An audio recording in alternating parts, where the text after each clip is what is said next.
मैं आपसे सबसे ये पूछना चाहूंगा, आप तो गृहस्थ आश्रम में बाल बच्चों में रहते हो, क्या आदमी अपनी स्त्री से कोई घर का या बाहर का राज छुपा सकता? कोई आपका गोपनीय भेद आपका यानी स्त्री से आप छुपा लेंगे? तो जब घर का और बाहर का कोई भेद स्त्री से नहीं छुप सकता है, तो क्या कोई फरिश्ते ऊपर से उतर आए? मान लो अगर कोई विदेशी देश का आदमी विदेशी देवी से, औरत से शादी करे, तो शायद हो सकता है कि वो बहुत बड़ा हो गया है, वो अपनी स्त्री से अपना राज छुपा लेगा? नहीं छुपाएगा। तो ये बताओ कि देश का आदमी विदेशी औरत से शादी चलते फिरते में करे, मंदिर भी ना हो और मस्जिद भी ना हो और मुल्ला भी ना हो और पंडित भी ना हो और दरिया का किनारा भी ना हो और कोई मंदिर और मठ भी ना हो, गिरजाघर भी ना हो, और चलते में अगर शादी कर ले तो उसको राजा बना दोगे? तो आपने ये सबसे बड़ी गलती क्यों की? भारत के प्रधानमंत्री ने विदेशी स्त्री से शादी की है और आपने ये अपराध क्यों किया कि उसको राजा बनाया? क्यों आपने ये अपराध कर डाला, ये बताइए। ये देश के लिए, जनता के लिए, ये अपने गौरव के लिए, अपनी जाति समाज के लिए ये क्या छोटा अपराध है? अब ये बताइए, जब आपने प्रधानमंत्री राजा बना दिया तो कोई गोपनीय अपनी स्त्री से राज छुपा सकता है? तो ये सिद्ध और साबित हो गया कि मंत्रालय का, फौज का और उनका और जो योजना बनाते हैं, जो कमजोरियां हैं इस प्रजा की, इस जनता की, इस देश की, इस हथियारों की, उड़ने वाले हो, मारने वाले हो, जो कुछ भी फैक्ट्रियों का उत्पादन हो या संग्रह हो, वो सब विदेश में चला गया।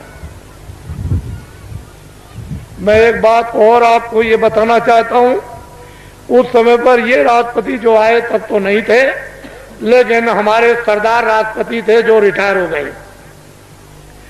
उस समय पर यानी भारत की टकसाल करेंसी विदेशों में छपने के लिए दे दी गई।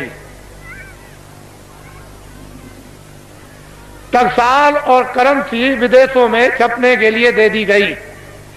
भारत का संविधान और भारत की नीति, आप एमएलए और एमपी और मतलब यह है कि जो भी संसद सदस्य हों, वो राष्ट्रपति से शपथ ग्रहण करते हैं कि हम अपने भारत का, भारत की जनता का, भारत के विकास का और फौज का और फौज के सामान का हम कोई भी प्रतिज्ञा करते हैं, गोपनीय भेद किसी विदेशी को नहीं बताएंगे और अपनी करेंसी किसी विदेश में नहीं छपवाएंगे।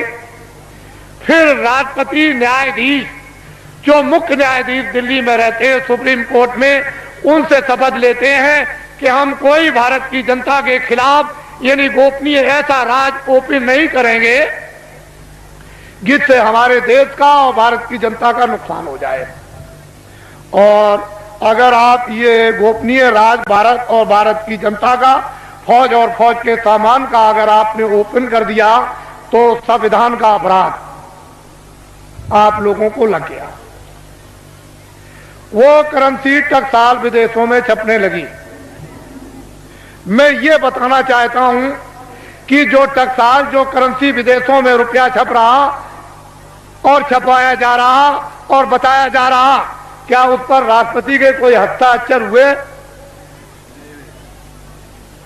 आपको ये बताया गया राष्ट्रपति द्वारा कि हस्ताक्षर हो गए राष्ट्रपति के विदेश में भारत की करेंसी इस देश को चलाने के, उत्पादन के लिए और खुद और समृद्धि के विकास के लिए बाहर छपाई जाएगी? कोई राष्ट्रपति और उपराष्ट्रपति का कोई दस्तखत हुआ? आपने कभी सुना? तो आप क्या छत्री हो? क्या हो आप? कौन सी मूछ लगाई आपने? कौन से बाल लगाए? और फिर क्या तुम छत्री हो? क्या रखते हो बुद्धि और क्या तुम वीरता रखे हो? तुम्हारे पास में क्या ज्ञान है? ये तो भारतीय संविधान कहता है इतना बड़ा राज इस भारत की जनता के साथ, विकास के साथ और देश के कानून के साथ ये पूरा जो इतना खिलवाड़ किया गया, ये क्षमा योग नहीं है। मैं कुछ नहीं कहना चाहता। आपकी तकलीफ जो इस मंच पर पटकते हो, दर्दों को, उसकी वजह से मुझको ये सब आपके सामने में आना पड़ा। और मैंने तो अभी कुछ नहीं कहा, इसमें क्या मसाला भरा हुआ आपको तो कुछ मालूम नहीं है।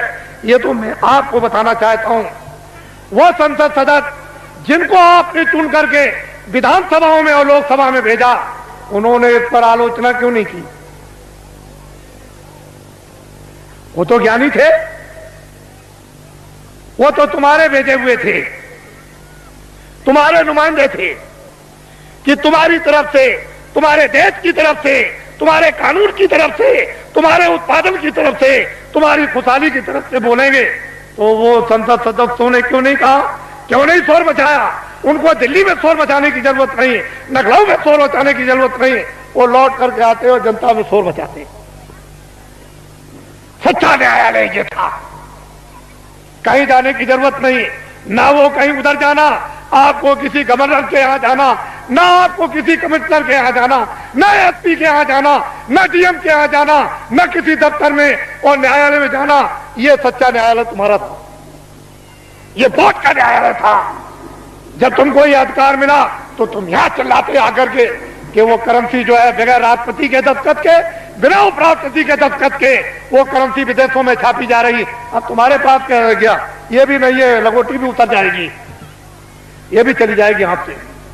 और वो कत्लेआम होगा जो बाबा जी पहले तो सुनाते चले आए, सरेआम बाजार में कोई भी तुमको देखने वाला नहीं होगा।